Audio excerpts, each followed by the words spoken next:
آج کل کیا ہوتا ہے، جاتا ہی موبائل لگا دیا، ٹیپ ریکارڈر لگا دی، سورۃ رحمان کی تلاوت ہو گئی، سورہ یاسین کی تلاوت ہو گئی۔ عقیدہ کیا ہے؟ عقیدہ یہ ہے کہ یہ 5-7 منٹ کی جو تلاوت ہے اب صبح سے لے کر شام تک برکت کے دروازے کھول دے گی، برکت ہی برکت آ جائے گی۔ عقیدہ یہ ہے، لیکن اس قرآن پر اعتماد اور یقین ہمارا کتنا ہے؟ کاش کہ کبھی ہمارا دھیان کبھی اس طرف بھی جاتا۔ شٹر پر ہم نے یہ تو لکھا ہوتا ہے واللہ خیر الرازقین، اللہ سب سے بہتر رزق دینے والا ہے۔ عقیدہ ہمارا یہ ہے۔ اب یہ بڑی تلخ بات ہے جو میں کر رہا ہوں، لیکن منصبی فریضہ یہ ہے کہ ہم اس کو کریں۔ عقیدہ یہ ہوتا ہے واللہ خیر الرازقین۔ میں آپ سب سے پوچھنا چاہتا ہوں، جتنے بھی لوگوں نے یہ آیات لکھوائی ہوئی ہیں ان میں سے بہت کم ایسے ہوں گے کہ جن کو درست طریقے سے پتہ ہوگا کہ اس آیت کا معنی و مفہوم بنتا کیا ہے، لیکن پھر بھی ایز اے مسلم ان کا نظریہ یہ ہے کہ یہ جو آیت ہے یہ رزق سے متعلقہ ہے۔ یہ آیت کیا ہے؟ رزق سے متعلقہ ہے، کیونکہ ہمیں سب سے بڑی فکر تو رزق کی ہوتی ہے نا۔ رزق سے بڑھ کر ہمیں اور کسی بات کی فکر نہیں ہوتی۔ جتنی ہم رزق کی فکر کرتے ہیں، کاش اتنی فکر رزق دینے والے کی کرنے لگ جاتے تو خدا کی عزت و جلال کی قسم رزق ہمارے پیچھے پیچھے ہوتا، ہم آگے آگے ہوتا۔ لیکن کیا ہے کہ ہمیں رزق کی فکر، رزق دینے والے کی فکر نہیں۔ واللہ خیر الرازقین کیا مطلب ہے؟ اللہ سب سے بہتر رزق دینے والا ہے۔ اب ہوتا کیا ہے، مؤذن اذان پڑھتا ہے اللہ اکبر اللہ اکبر، چلتے چلتے پھر وہ کہتا ہے حی علی الصلاۃ، آ جاؤ نماز کی طرف، پھر کہتا ہے حی علی الفلاح، آ جاؤ کامیابی کی طرف۔ لیکن ہم کیا کہتے ہیں؟ اوپر لکھا ہوا ہے اللہ بہتر رزق دینے والا ہے، لیکن اندر بیٹھ کر نیت کیا ہے؟ یار اگر دکان چھڑ کے چلا گیا تو پیچھو گاہک نہ موڑ جانا، چھڑ کے چلا گیا تے گاہک نہ موڑ جانا۔ رات نہیں بیٹھے دکانداروں، کیا ہے؟ عقیدہ یہ ہے کہ اللہ بہتر رزق دینے والا ہے، لیکن گمان کیا ہے؟ اذانیں ہو رہی ہیں، ادھر مؤذن پکارتا ہے، اللہ کے گھر میں کھڑا ہو کر کہتا ہے کہ نماز کی طرف آ اور حی الفلاح، کامیابی کی طرف آ۔ یہ لفظ فلاح پر میں چاہتا ہوں آپ کو تھوڑی سی عرض کر دوں۔ آج ہم میں سے ہر شخص یہ چاہتا ہے کہ میں کامیاب ہو جاؤں، ایسا ہے یا نہیں؟ سارے بولیں، ہر شخص چاہتا ہے کہ نہیں میں کامیاب ہو جاؤں۔ کوئی اگر سروینٹ ہے وہ بھی چاہتا ہے کہ میں اپنی جاب کے ذریعے کامیاب ہو جاؤں، کسان چاہتا ہے کہ کھیتی باڑی میں محنت کروں، دکاندار چاہتا ہے ادھر میں، ہر بندہ یہ چاہتا ہے کہ کامیاب ہو جاؤں۔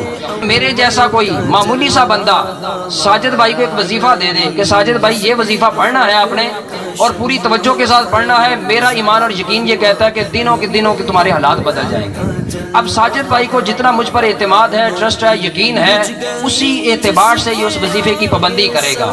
کسی کو کوئی اس کا پیر کہہ دیتا ہے، شیخ طریقت کہہ دے، کوئی مفتی کہہ دے، کوئی شیخ الحدیث کہہ دے، زمانے کا کوئی بہت بڑا انسان اگر کہہ دے کہ یہ کام کر تجھے کامیابی مل جائے گی، اب وہ جو کامیابی ہوگی وہ صرف دنیا کی کامیابی ہوگی۔ اب میں آپ سے پوچھنا چاہتا ہوں، میرا دیا ہوا وظیفہ غلط ہو سکتا ہے، کسی پیر کا دیا ہوا غلط ہو سکتا ہے، کسی مفتی کسی شیخ الحدیث کا وظیفہ دیا ہوا غلط ہو سکتا ہے، لیکن وہ رب جو حاکم الحاکمین، جو ساری کائنات کا مالک و مختار، جو سارے رزق کے خزانوں کا مالک، جب وہ کہتا ہے کہ حی علی الفلاح، اے میرے بندے میں رب تجھ سے وعدہ کرتا ہوں اس طرف آ جا، اس طرف تجھے کامیابی مل جائے گی، یہاں تو آئے گا تو کامیاب ہو جائے گا، میں رب اس بات کی ضمانت دیتا ہوں کہ تو کامیاب ضرور ہو جائے گا۔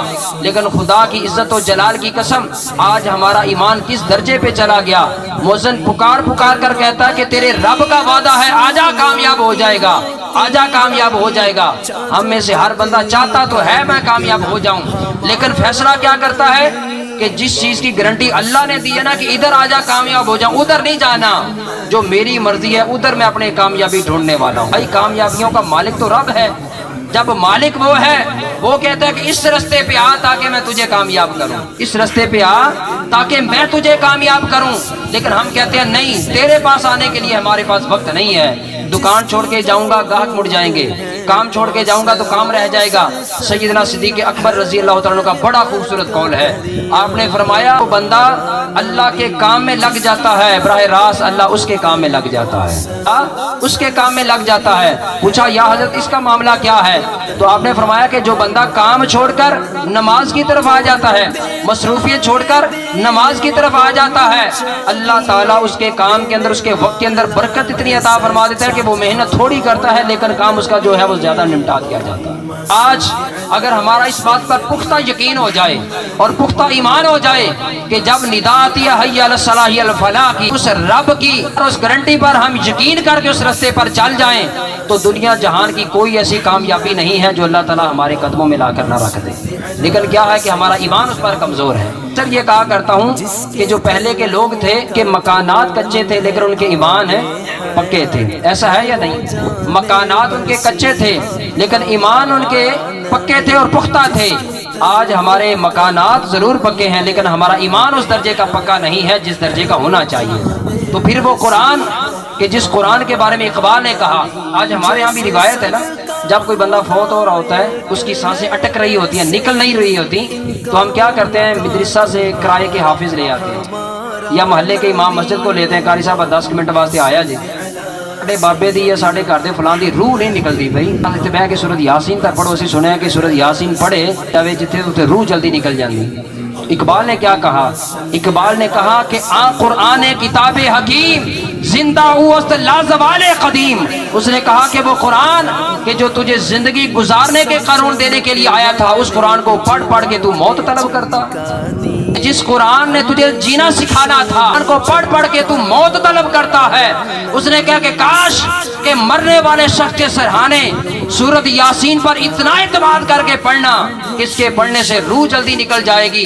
اقبال نے کہا کاش کہ زندگی میں اس بات پر یقین رکھا ہوتا کہ اسی قرآن کو پڑھنے سے زندگی آسان ہو جائے گی، تو فرمایا کہ کائنات کے اندر انسان کی کامیابی اس کے قدموں میں آ جاتی۔